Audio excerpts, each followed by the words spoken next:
Welcome back to the Me, Myself, and Hopefully You podcast. My name is Tariq.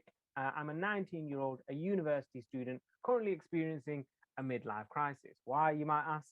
Because I've got no idea what I want to do with my life. And like all men these days, rather than see a therapist, I decided to start a podcast where I interview guests from an array of backgrounds to come on and discuss their story. And hopefully, by finding out a bit about them, I can find out a bit about myself too. So if you can relate or you just want to see where I end up, then join me right here every Sunday on YouTube. Ladies and gentlemen, my guest at this time is a young and up and coming actress, director, and producer. She's already making her mark on the scene, having co-starred in a feminist web series called It's a Girl Thing that was highly regarded in over 14 international film festivals. She has traveled all over the world to truly learn what it takes to make it in the acting world, studying in California, in France, in Philadelphia, and in the prestigious British American Dramatic Academy in London.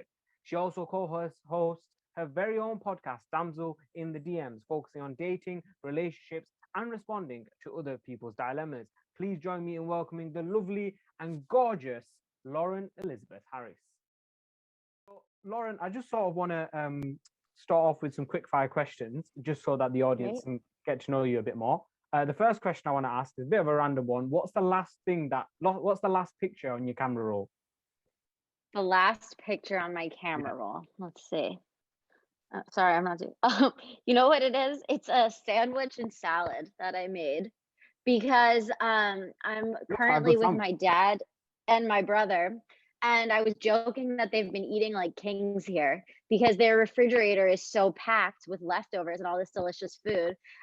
Because I was in LA for a while, so I just got back to Philadelphia where my brother and my dad are, and I was just laughing at them for having all of this like delicious leftovers in their refrigerator. Ah, okay. Well, so what was in the sandwich? I mean, it looked like a good sandwich. I want to know what's in It the was sandwich. delicious, actually. It was ham and Swiss with lettuce, onions, mayo, and mustard. And then the side salad was actually what was more interesting because how often do you get a side salad with a sandwich you made for yourself, you know? Exactly. But my You made it a brother bit makes this fancy. exactly. My brother makes this Greek salad with like no lettuce or whatever, just like the tomato, cucumber, feta concoction. And they just had that in the refrigerator. So I put it over some greens and added some olives. And I was just like really pleased with Ooh, myself. that does. Yeah. I love a Greek salad. I don't know why you didn't put lettuce in. I love a bit of lettuce in Greek salad as I well. know, Gorgeous. because well, because I guess they were saying that like in Greece, they don't do it with greens. They just do it with like the tomatoes, the cucumbers, and the fetas and like the Oh, Mediterranean herbs. I added lettuce to it, but they had it just like, the okay. regular condiments. Yeah, Fair. I mean, I love Greek salad, and just like when me you can too. make a good Greek salad, it's brilliant. It's the Yeah, best thing it ever. really is. I Feta, agree. feta cheese as well. Oh, I feta love cheese is feta. so Yeah. good on a salad. It's so on its own, it's disgusting, but then when you put it on salad, it just makes it like amazing. I like it all the time, honestly. I could eat it in many different things. I don't know if you heard, but there's like a big trend going on TikTok where people make feta pasta now. And you basically put like feta in the center and then all these cherry tomatoes around. Yeah. And then you heat it up and mix it, and like it becomes this sauce. And then you put it on pasta, and people are Oh, I loving think I it. saw that. Yeah, that did look quite Yeah. nice. I think I saw Yeah. that. Yeah, it looks quite nice. I mean, I've got It so does. many Yeah. cherry tomatoes in my fridge as well. I need to get some feta cheese. Yeah.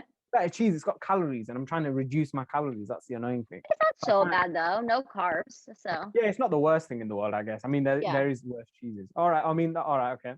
So my next question is, who would you say is your role model?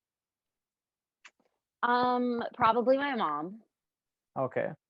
And why is she's that? had to she has had to go through a lot in her life, and she's been super successful. She ran for Congress. She was a Fulbright scholar. She's a PhD. She taught political science for like over 20 years. She cares a lot about activism and social justice, and she's also just been an incredible mom. So Wow. definitely her.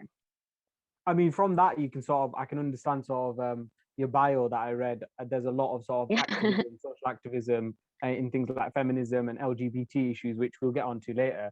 And you said that she ran for Congress, which Yeah. is pretty amazing. For people that don't know what Congress is, it's like the House of Parliament, running for the House of Parliament, essentially trying to be an MP. which that is crazy. That's pretty. Is she still trying to do that, or has she sort of stopped running for it? She still wants to be in politics, but I think more working on other people's campaigns now than her own. Oh, okay. All right. Okay. Yeah. Fair enough. All right. I mean, maybe you should do it. Maybe you should run as campaign manager. Could be quite interesting. Yeah, I have to be careful what I say in all these podcasts then, Well, if I exactly. ever want to do that. Exactly. Because this would be the perfect thing. You need to say something controversial here, then become the next Alexandra Ocasio-Cortez, and then I can cancel you. It'll be brilliant. I'll get the exposure, and then it won't be good for you, but it'll be Wow, all so right. I should just X out of this meeting now. Exactly. No, don't do that. Don't do that. Next, my final question is maybe this is the question that will bring controversy. Is if you could only say if there was a house fire and everyone was saved, but you could only save one item, what would that item be? I have a stuffed animal that when I was 4 years old was like meant to hold me over until I got my first dog named Puka. And it's like the dog from Anastasia. I don't know if you're familiar, the like little Yeah, gray looking I dog. think so. So Yeah. it was a stuffed animal that looked like that. And I still have it, still love it. That would be the object. Oh, okay. Oh, that's quite cute then. All right, fair enough. I mean, okay, yeah. Oh, it's interesting that one. So before I sort of get into my own questions, if you don't mind, could you just sort of introduce yourself to the listeners? Absolutely, sure. So my name is Lauren Harris, and I'm an actress, writer, producer, and director in the LA area. I also host a podcast myself called Damsels in the DMs, and yeah, just a hanging in during the pandemic, trying to continue making art for a purpose, and yeah, I grew up in the Philadelphia area. That's where I am right now, and moved to LA when I was about, I guess, 17 or 18 to go to the University of Southern California, where I double majored in acting and Spanish. Wow. So I mean that's I mean being American, I always find it's really weird. I always find it so interesting because America's sort of everywhere, and it's like it's all on all TV shows. To hear someone that's from America and to say, oh, I've been to Philadelphia and LA and all that sort of stuff. I can't wait to be able to travel. I mean, you sort of mentioned the pandemic. We're all sort of trying to just get through it right now, but I can't wait to go to America, try American food, get a Philly cheesesteak. I've heard it's the best thing, is it? Philly Ever. cheesesteak, yeah. I Is can it, make is them it, pretty well too. oh, can you? Yeah, Is it as good as everyone says it is? Or everyone in they're Philly? better than what everybody says they are. That good, yeah? Oh, Yeah. what's the best place that you can get it from? Okay, very controversial statement. So This is Pat's the and controversial Geno's, one. yeah, this is what I'll get in trouble for. The Pat's and Geno's are like the two quintessential cheesesteak places that people go to, like have the touristy sort of cheesesteak. I Mm. think Pat's is significantly better than Geno's because it's the more like local family owned thing. However, I think if you go into the suburbs, you can get better cheesesteaks. Oh, okay. All right, I'll keep that in mind for when I go to Philadelphia because I can't wait to try it. I salivate when I look at American food, like from New York pizza, Philly cheesesteak, that sort of stuff. I can't wait. And the portions are huge as well, which is great for me. Oh, I Huge. can't wait. Yeah, I cannot So wait to see it. where are you in the UK right now? Yeah, so I'm Okay. right now studying in Reading, which is near London. But I'm Okay, from cool. Manchester, which is further north. You might not have heard of Manchester, or you might have. I don't know. Yeah, I know of it. I lived in London for a little bit because I studied at the British American Drama Yeah. Academy. So So big yeah, fan. I've got that written down. So you mentioned it Oh, earlier as sorry. well. So you've no, it's fine. No, it's fine. Because it is the first question I want to ask. Is you've graduated from California. You studied at Berridge Conservatory in Normandy, France, and then the Pig Iron Company in Philadelphia, and then the British American Dramatic Academy in London. So you've gone, back and forth from everywhere, France, England, and then in Philadelphia, in California. What's that been like, and why did you travel so extensively to improve your sort of acting skills? It's actually really funny because when I was a kid, I was terrified of sleepaway camp. Like the idea of being away from my parents, like really horrified me. But then when I was like 14, I guess, 14, yeah, probably, my school offered a program to go to Peru to work in a disabled orphanage and live with a host family. Wow. And so I did that, and you got to go on the Inca Trail and like, camp all the way to Machu Picchu. And then I think that sort of gave me like the traveling bug. And I really loved being able to study and travel, and like I just felt like I learned so much when I would go explore another culture, when I was also trying to learn whatever the material was. And that sort of also kicked off like my really enjoying the Spanish language, because then I ended up doing an exchange program in Spain, and living with this isn't even on the IMDb because it has nothing to do with the movie industry. But I ended up living in Spain for a little bit with like a Spanish exchange program, and she lived with me in Philadelphia. We ended up like staying in great touch. So then when I did go to France to do the Barrage Conservatory that you mentioned, I ended up going there for 3 different summers, and I would go to Spain afterwards to go see my friend who was living in Seville. And I think that like I just got the traveling bug. I thought it was Mm. so amazing to go see other cultures. I loved being able to go to museums and try different foods. Growing up in Philadelphia, it's very cultural for sure. There's a lot to learn. We have the Constitution Center. I always like to say to people who live in America and are from other states, like, you're welcome for the birth of the country, because that was where the Constitution was signed and everything else. So, but it's very different than being in Europe, and I loved Europe, and just loved being able to explore, I guess, honestly. I had always wanted to go to USC to study acting because my dad went to USC. And my dad wasn't really into like professional football or anything like that. He was really into college football, and USC was his team because he went to USC. So I grew up watching like Trojan football, and then it turned out that they had a really good acting school. So that was why I wanted to go to USC. And then once I was at USC, there were just a lot of opportunities to be able to study abroad. One of them was in London, and then another was in Belize, where I studied environmental studies. And then I also went back to Madrid to study Spanish again while I was in school there. But what I think was the most interesting was when I did study at the British American Dramatic Academy in London. That was actually, it's funny because you brought up my mom and how like maybe I'd want to run for something. I was leaning towards going to politics at that point because acting just seemed so scary, and like it was so tough to make Mm. it. But then when I studied in London, it just sort of solidified that there was like nothing else I'd rather do than be in the entertainment industry. Oh wow. So so British America Drama Academy, was that Dramatic Academy? Sorry, was that the last sort of school you went to? Yeah. I So mean, I take a lot of classes in the LA area, and like mm, now over Zoom. So I'm still taking classes. Right now I'm taking classes at Groundlings. I don't know if you've heard of that. But yeah, that would be the last like school conservatory program I went yeah. to. And how old were you at that point? Actually, I'm wrong. I'm sorry. I didn't. Pig Iron Theater Company, which you brought up, was after I went to Oh, London. okay. That was just the summer after in June. But that was in Philadelphia. But So the I final was one, Philadelphia, how old were you? like probably 21. Yeah. So by 21, you'd probably traveled more in the world and experienced more than most people have in half a lifetime, maybe even the whole lifetime. Like I've that's been pretty super, super lucky.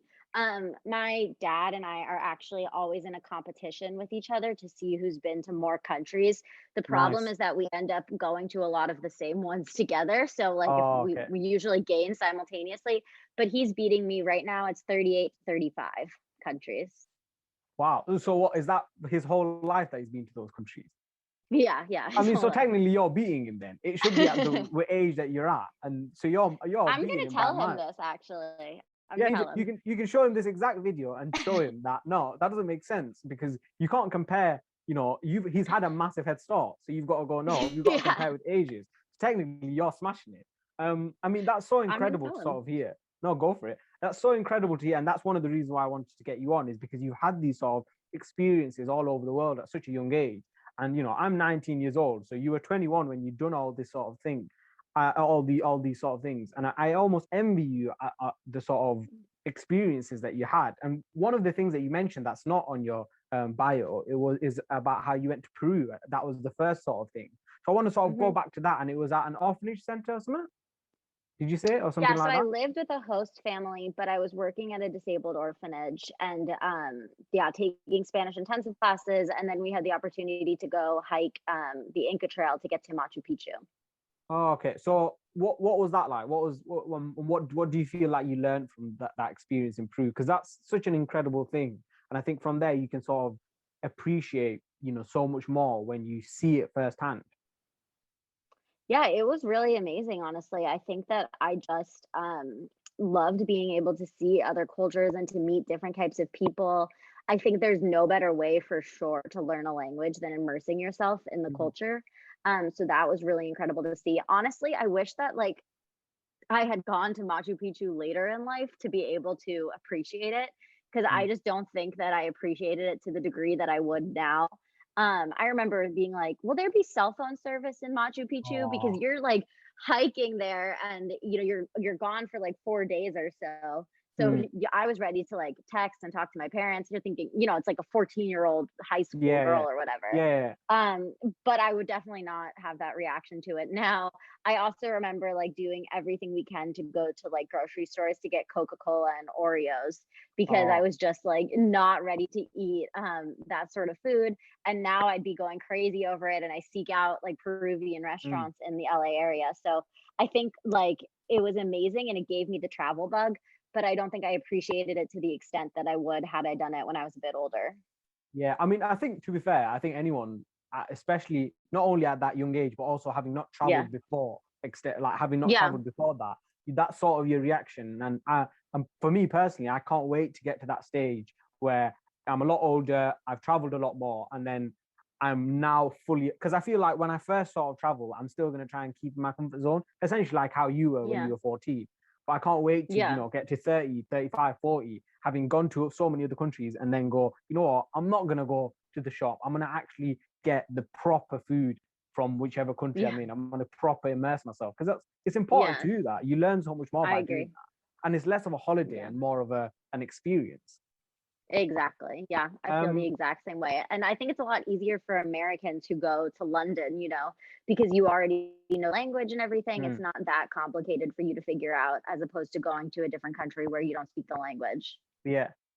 I mean, that's one of the reasons why I want to go to America, so I can just order food and just be able to Yeah. order it. Like that, I can just say I can Yeah. have. I mean, they might struggle to understand me. They might be like, "Hey, what are you on about? Where are you from?" But I mean, I'm sure they'll understand it. One of the sort of things I've always been intrigued about is so many people sort of say it, people that have been in America and in England, they sort of say that you can actually sometimes feel the difference between the two countries. Now I look at it and I sort of go, well, how can it be that much different? What would you sort of say as someone that's studied here, stayed here in London, in the capital? What would you say is sort of the biggest difference between maybe not America and England, but America and Europe? Huh. America and Europe. I think that the people in Europe are a lot more polite for sure. Yeah, I think that there's more apologies if you bump into each other on the yeah, we do that street all the than in time. the US. Yeah. And if you're in New York, you'd be like, watch where you're going. You Really? would be the problem. In Europe, I feel like everybody's apologizing to each other. And of course, in Europe, it varies so much country by Mm. country, Yeah, but yeah, there's definitely more manners. For sure, the portions are much bigger in the US. I think the US is just like everything has been made like super convenient in a way, mm, like we just don't have to like work too hard to like if you want a slice of pizza, it's on every block. If you need to go to a grocery store, like you can find one pretty easily. I yeah. think in Europe, like there's more historical sites that have been preserved, and therefore like it's not as convenient the way the US is. And I'm not sure that that's a good thing at all, but that's just one of the things that I There are noticed. benefits and disadvantages, I guess, to Yeah, both. I mean, like exactly. America, sort of, I can understand the sort of point that you're making is, because America is a lot more modern than the other countries in terms of the Yeah, history. Like the history of England goes way, way, way back compared to America. yeah, And exactly. America sort of almost artificially grown, whilst England, Britain, Europe, they've sort of grown naturally over Right, thousands and thousands of years. And I think that's probably why there's that convenience level. But like you said, there's sort of right. always advantages and disadvantages to that. Now, to sort of get on, I mean, we sort of talked more about American England, so I apologize for that. Because I mean, I No, got you on I'm because so interested. Yeah. because I got you on because obviously you've got so much experience in acting. You're an actress, you're a director, like you said, and you've won you've won awards. So you won an award at the California Women's Festival, I think it was, or Women's Film Festival, I think it was, and it was for It's a Girl Thing, Mhm. which I think you directed. Is that right? I wrote and produced it and starred in Okay. it. So what's the difference between producing and writing, producing and directing?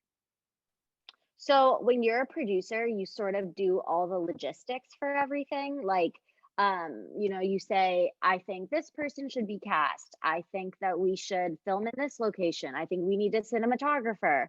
When you're the director, you're explaining to the actors like the choices that you think that they should be making in their acting. And like you sort of have a vision for how it should look, and you're more involved with the cinematographer, like on shot by shot. Like if you and I, let's say, are filming a movie right now, and there's a cinematographer, the director would say, I want you to have an over the shoulder shot of Lauren Ah, speaking okay. on the, yeah. Whereas a producer wouldn't have like a role in that. They would just be advising on all the logistics for the project and like sort of helping to get it made. Ah, okay, okay. So like they're more into like the specifics of every single frame and getting that sort of right in a sense. Yeah, like All more right, okay, more yeah. in a like telling the story. Yeah. Mm. I mean, so yeah, like I said, like you won awards, you've been nominated for multiple awards too. But you also you starred in many different plays. One of the sort of highlight um pieces that you starred in was Murder Loves Company. Mhm. And that was, would you consider that as your sort of breakthrough, or that is your sort of into some that was in, because I think, was it on some sort of channel or something like that? Yeah, I was on the Investigation Discovery Network, and that was definitely a really amazing experience. I remember it was like, it's actually a really funny story if you want the background on it. So, I do. I also I work as an editor at a Spanish publishing company. So, like in the US, there's these. You guys are so lucky in Europe where it's like very common that everybody knows multiple languages. In the Mm. US, like most schools are just you learn English. So I Oh, work as okay. an editor basically to create more programs where you learn multiple languages. So you have like, for example, math in Spanish, you have social studies in Spanish. Like it's not just you're learning every class in English. And Oh, I was supposed to be at a conference in New Mexico when I got the audition to do that project. And my boss was basically like, you cannot miss this conference. Like, you will have to find somebody else to replace you if you want to go do that audition. And I was like, "Oh my god, what am I gonna do?" big Um, decision. so I was asking like a million people to like go take my place at this conference, like my intern at the time, just anybody I could find to try to take my place at this conference. And the only person who was willing to do it was actually my boyfriend. So my boyfriend flew to New Mexico. I was in New Mexico. I did like the Yeah. first day of the conference. He flies to New Mexico. He pretends to be me basically at this conference. He can't Wow. speak a word of I was gonna Spanish. So say, he had yeah. like nothing useful to say, but he sat Mm. there. Yeah. And he's in sales. He has nothing to do with the industry, but he sat there. Yeah. And I flew to LA for 24 hours and did the audition, flew back to New Mexico. And when I got back to New Mexico, I learned that I had booked the role. Oh, wow. So I mean, that must have been such a Yeah. hectic, because at that point, because it's not an audition, it's not a guaranteed thing. Whilst this conference is a Right. guaranteed thing, like it's so important, your boss is telling you, no, Exactly. you need to go to it. Yeah. And so it's almost a sort of decision between, well, do you go with your brain or do you go with your heart? Like that sort of conflict. So did you know Somehow my heart immediately? always seems to win out. Yeah. So did you know immediately that was like, nah, I'm going to this audition? Like, was that sort of, yeah, no, I'm going to this audition. I just need to find someone to take my place.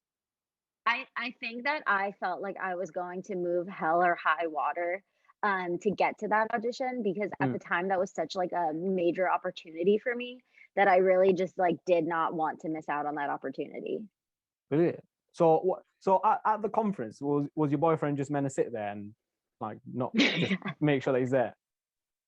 That's I brilliant. think that That, he was supposed to say a little bit more than what he yeah. said, but in Spanish or he in did his English? darndest. Yeah, just anything that he could muster up. Oh, But okay.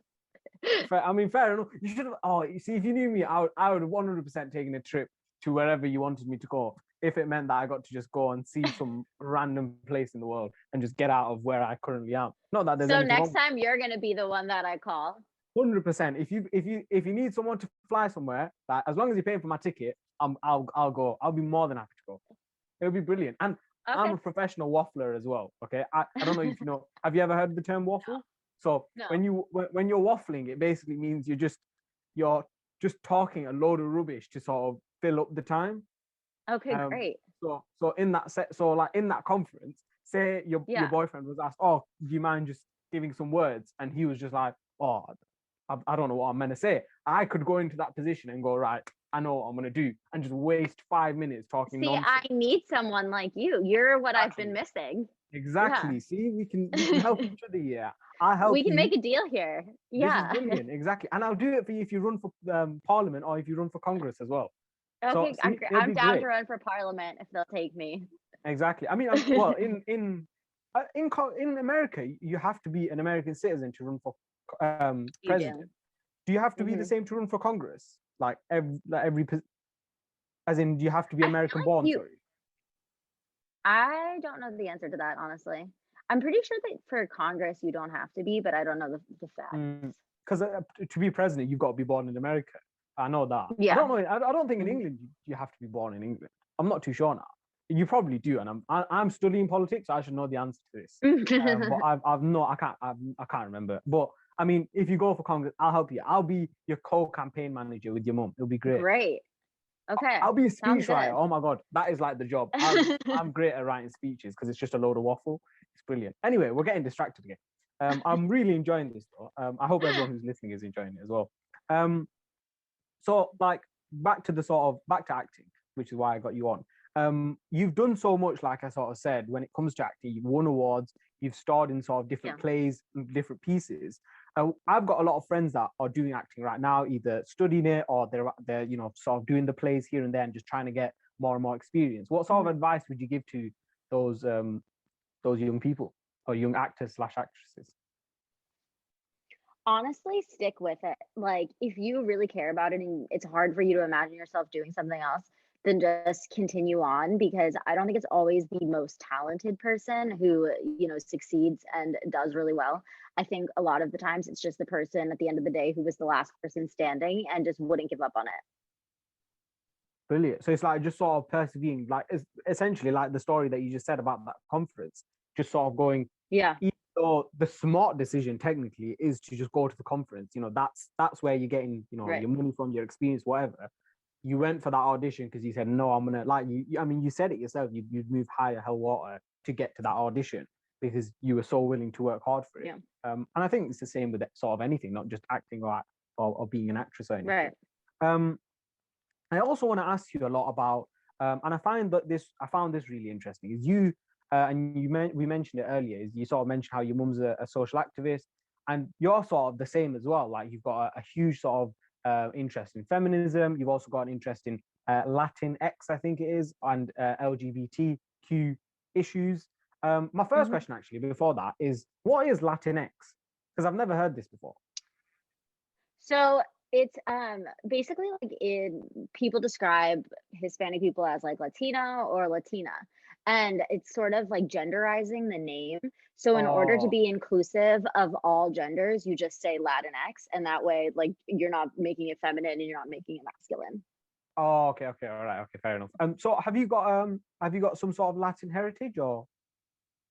No, I actually don't, but because I started speaking Spanish and then got Mm. involved in the dual language field in the US, it sort of just like happened to me. And then I became really passionate about Latinx representation on film and in the entertainment industry. And it sort of just snowballed from there. Okay. So back to that question, back to sort of the social activism element. What made you so? I mean, you've answered the Latinx bit, but the LGBTQ and just in general, like feminism and all these sort of different movements. What sort of brought about that interest for you, and why are you so passionate about it? Essentially. I think for me, like I just realized that the entertainment industry and my role in the entertainment industry could mean so much more because I think that representation is just so important. And whether it's, seeing people that look like you in film or TV, or seeing people who look like you writing those film or TV shows, or directing those film or TV shows, or producing those film and TV shows, just having the representation of diversity just makes such a difference in the quality of whatever it is that you're watching or working on. So I think for me, I became passionate about those because I could just see the impact of it. And it just made all of the work that I was doing so much more fulfilling. It's an interesting sort of thing, being sort of an activist, because I don't know why I have this feeling, but I have a feeling that in the acting world and in film and theatre, they don't necessarily want someone that's got those they don't want to have to deal with that. It almost feels like extra baggage to them, because what if they say something controversial and then it ruins the whole project? Is that true in the acting world? Is activism and being part of that sort of, or being part of any movement, potentially sort of career damaging?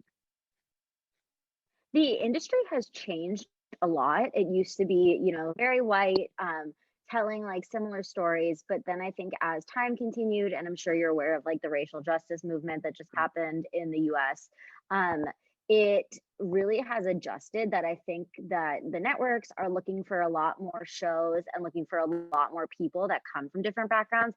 I think that people are starting to realize like how much better it just makes everything. So Mm. now I think it's becoming a lot more accepting, but because like it does dictate so much of the way society views, really everything, I think that it's just adjusting, but I think it's definitely on the upward slope.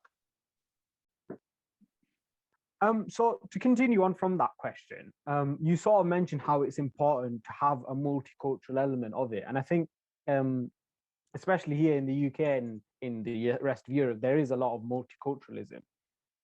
But the sort of argument on the other side, I guess, on the other extreme side of things, is that the white person is almost being pushed out. And by trying to Mhm. be extremely multicultural, you are pushing white people out, because essentially now white people don't look good on TV. We need brown people, we need blue people, we need this gender, we need that, we need everything. We need disabled people, etc. We need minorities on.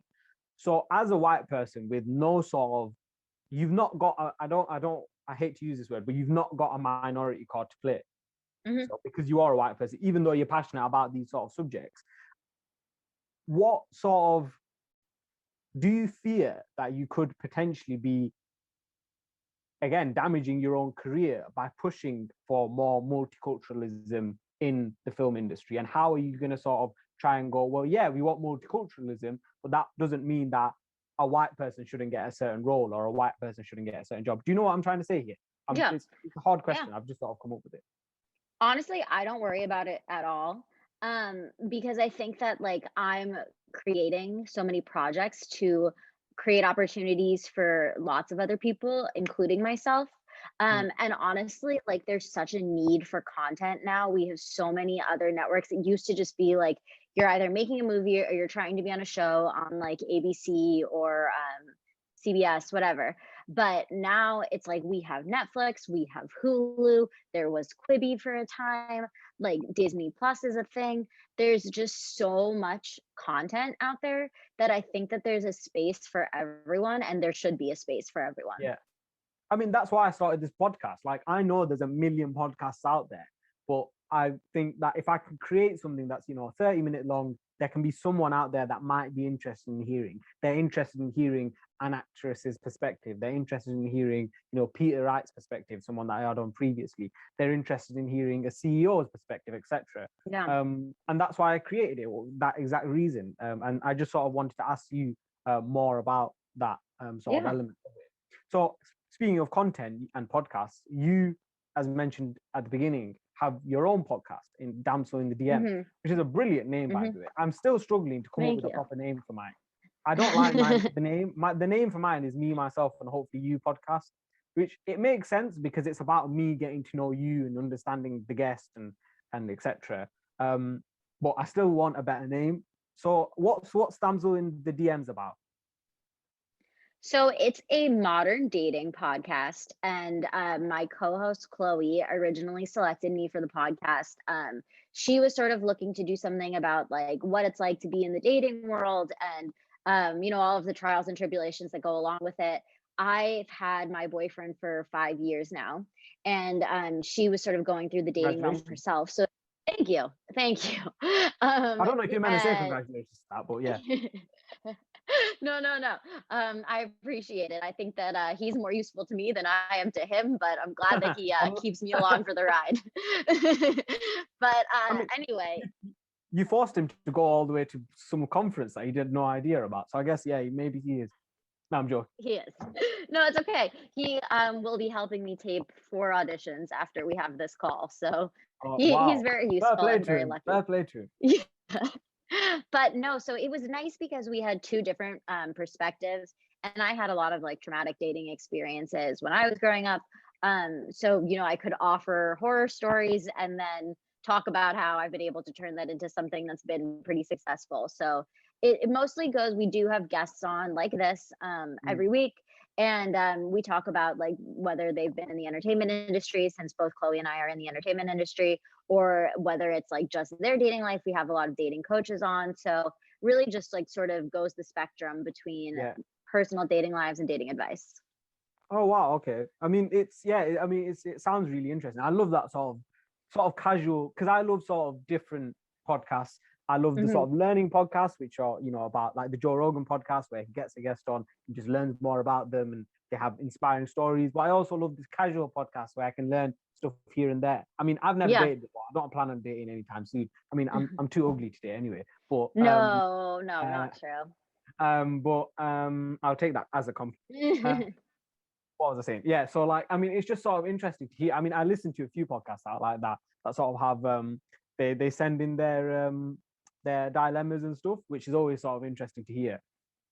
Yeah, But I'll definitely check that one out, and I'll leave the link in the description as great. well, because it seems quite Thank you. interesting. Did you come up with the name, or did your co-host come up with the name? I did come up with the name. I was going to tell you, if you need name help, names are kind of my thing. I like Okay, coming up with names. Yeah. right. This is another way where we can help each other. You can give me, Yeah, I'll go with exactly. sentences, you give me names. It'll be brilliant. Okay, great. Okay, We'll work on it. we're definitely going to have a chat about the names for this podcast, because I have no idea. How did you Great. come up with that? Because it's a brilliant name, Damsel in the DMs. It's great. One, it was good alliteration. Two, we were looking for something that sort of like referenced how we do the letter and that sort of thing. So it made sense because it like referenced like being modern dating, since everybody connects like through DMs and that sort of thing now. And then damsels, because like people have the connotation of like damsels in distress, like Yeah. people looking for help, and people write in letters like seeking help from us onto the podcast. So it just made Okay. sense. So, I mean, this is just sort of so random, right? But I'm just intrigued. What advice would you give to someone during the pandemic when it comes to dating? When it comes to dating, like they're looking to meet someone. Hmm. But in the pandemic. My advice, I mean, in terms of like using online dating and, doing the Zoom dating or whatever it is, I think it is just like to honestly be nice to yourself and don't put any pressure on yourself to meet somebody. I was always somebody, I've actually never been on a dating app before. They just weren't like as popular 5 years ago. Hmm. Um, so I think that it's really important that you don't put pressure on yourself to meet someone. I think that people put too much pressure on like, oh, you have to have somebody, being in a relationship is the most important thing. That's the end goal. I think for me, like career was always more important. Hmm. And I I love think, that. That's what I want to hear. thank you. Thank you.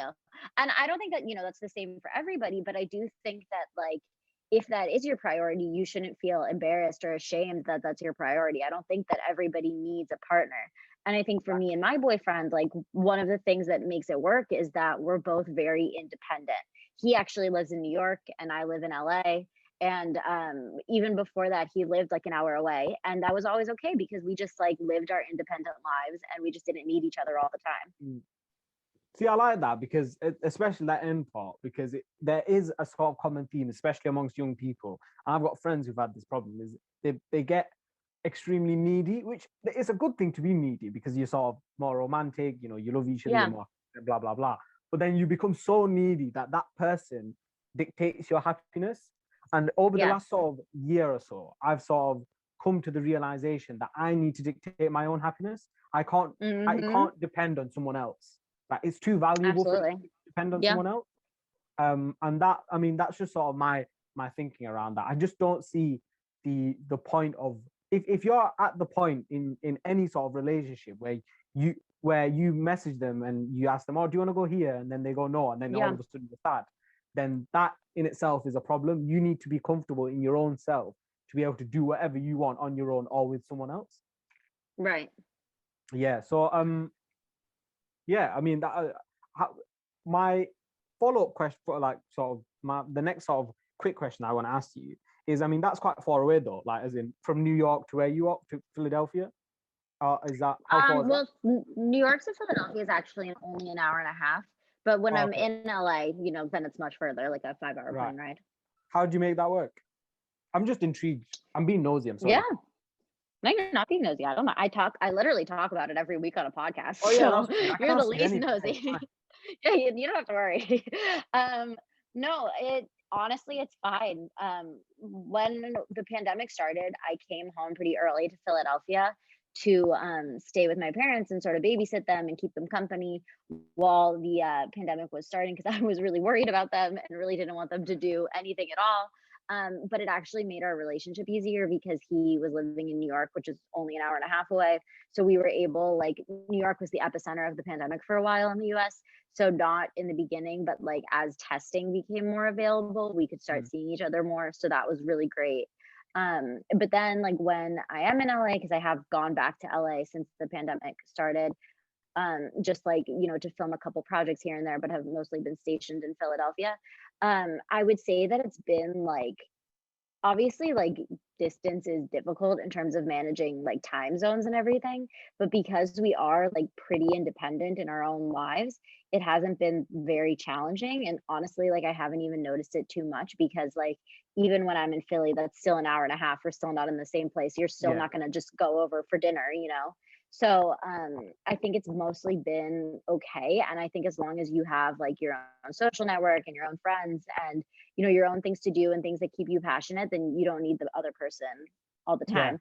If 100%. you're that type of person. I Yeah. know other people are not like this and want somebody to be with them all the time, but yeah. Yeah, of course. I mean, there's a difference between wanting that person to be nearby and close, etc. But then Right. that and someone that literally dictates your happiness. Which, I mean, I Right. think having that sort of distance and different time zones and not being able to just go, oh, I'm gonna go to my boyfriend's or I'm gonna go to my girlfriend. That sort of just helps a bit Right. more. Um, Right. I mean, I think it's a great thing. It's quite cute as well. It's like your Mhm. lovers from a distance. It's great. I think I saw a picture of you on your Instagram. I can't remember now. I think it was you. Probably, you probably did. Yeah, it was Yeah. quite cute. I was like, oh, this is nice. And yeah, I was just, I just thought that's what I just thought. Um, just a quick question again. Sorry, before I ask the final question, is America such a big place? And it's always, I mentioned this earlier. It's always intrigued me, America, and I do want to go. I definitely want to go. Is America, how, I don't know if you know, but like how other people view America as this big, huge place with loads of different people. And America, there's that, sorry, it's that stereotype that Americans think America is the greatest country in the world. I mean, I guess everyone sort of thinks their own country is the greatest country in the world. Would you say, in your personal opinion, that America is the greatest country in the world? No. No. No, See, but I this is think the that controversial thing. Boom, I've got it. I'm clipping this up. no. I think it's really, really great, but I think that I think it is on its way back. That's what I'll say. I think that we Wow. had a 4 year little Oh, a dig at someone there. yeah, we had a little bit of a 4 year problem, we'll say, and I think that Wow. we are on the come up and we're Mm, on the up and up. And I'm really grateful that diversity is back in the White House. Dogs are back in the White House. We're doing things that like joining the Paris Climate Agreement again, repealing the Muslim ban. I think there's a lot of things that we are now like on our way to yeah. getting back to where we used to be. But I mean, if you had asked me this in October, I would have told you like definitely not. Now I'm feeling a little bit like, more happy about it, but especially with like the racial justice movement and everything that came to light with all of the police brutality, I think that it just showed that America has a lot of work to be doing and we're not that like this big power that we once thought we were. And because I've been able to travel, I've been able to see like how so many other countries are so incredible. And, London is a melting pot in itself for Mm. sure. So I think that it's just like when you are able to get out of America, you're able to see like how great other places in the world are, and it gives you perspective just like anything. But I am grateful that our little 4-year problem has come to an end and that we are working towards being better. I love how you described that. Yeah, you're not mentioning any specific, just a little 4-year problem. That was a great answer. You saved Yeah. yourself. I rate that. You did save yourself with that. And what I'm going to do is I'm just going to clip it and make sure it stays at like that 10 No, seconds no, where you no, said no. America isn't the greatest country in the world. And then when you run to become senator of Philadelphia or whatever, I'm going to be like, look, she Senator doesn't even think America's the greatest country in the world. Why would you vote for her? I'm going to do Wow, that I can't after. believe this negativity came up in this podcast after how nice I've been to you. I know. After I get, I mean, if you help me with the names and you take me Yeah. to a conference, then I'll delete the clip. But I mean, if you don't, then I'm sending that clip out there in 10 Okay. years time, or Okay. in 8 years time. I just love how you describe the 4-year problem. I don't know why I find that funny. So my final question, and I'm sorry this has been so heavily America based. Like I No, said, I'm great. just intrigued by America and you. That's again another reason why I started this podcast. Yes, I'm intrigued by people, what they do for a living and their passions, but I want to know more about them and help them get to know more about themselves. Yeah. And in that sense, I want to learn more about me. My final question is, and it's normally probably a better question to ask someone that's 50, 60, or 70, but I'm going to ask you anyway because you've had so many experiences as a 26-year-old now. You're on the come up, you're doing some great things, you've won awards, etc. You've taken part in some amazing pieces, and hopefully there's more to come. What advice would you give to sort of 18, 19, 17 year olds right now in the pandemic, maybe not actors and actresses, but just in general, just living life and maybe struggling a bit with what the future holds? I think that you are better than you think you are. I think when you're 17, 18, or 19, like it's so easy to be so hard on yourself and so just self-critical. And I remember thinking about when I was 17 or 18 or 19, I couldn't imagine like doing the things that I've been able to do now. And so much of it is just like not being able to believe in yourself. But honestly, just being able to say like, why not me? Like, why shouldn't it be me? Or why shouldn't I try? Just having that belief in yourself, I think allows you to accomplish so much. And that's, I think, the best advice that I could have given myself when I was 17, 18, or 19. And that is it for this week, ladies and gentlemen. Be sure to check out Lauren's podcast in the description below. They've just finished season 1, so you've got a few weeks to catch up on all the episodes so far. It's really enjoyable to listen to. It's great advice and very similar to the girls' bathroom podcast, but less dilemmas and more sort of conversational, raw advice. If you did enjoy this episode of the Me, Myself, and Hopefully You podcast, be sure to hit that like button and subscribe to the podcast. Because next week, you don't want to miss this one. I sit down with Diego Varela, a man who's, I hope I've said that right. I tried to do the Spanish accent, I guess. It's not even Spanish, it's Argentinian, which could be Spanish as well. I don't know. Anyway, I'm getting distracted. He was a man who was born with an extremely rare heart condition. He was told to never run again by the doctor who actually helped him with his heart condition. But then he decided to ignore all that and run 5 half marathons. Yes, 5 half marathons. You definitely don't want to miss that. But if you made it till the end of this week's podcast and you're still listening or watching, then let me know in the comments.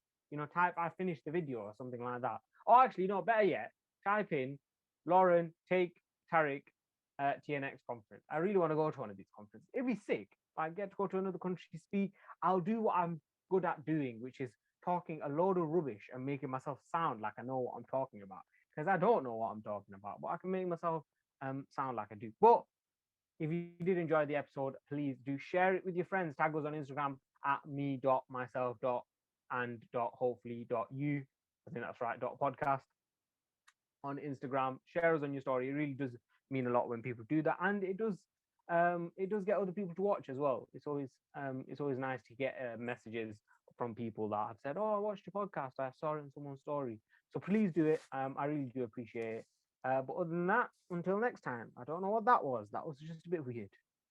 Might edit that out actually, as if I know what how to edit.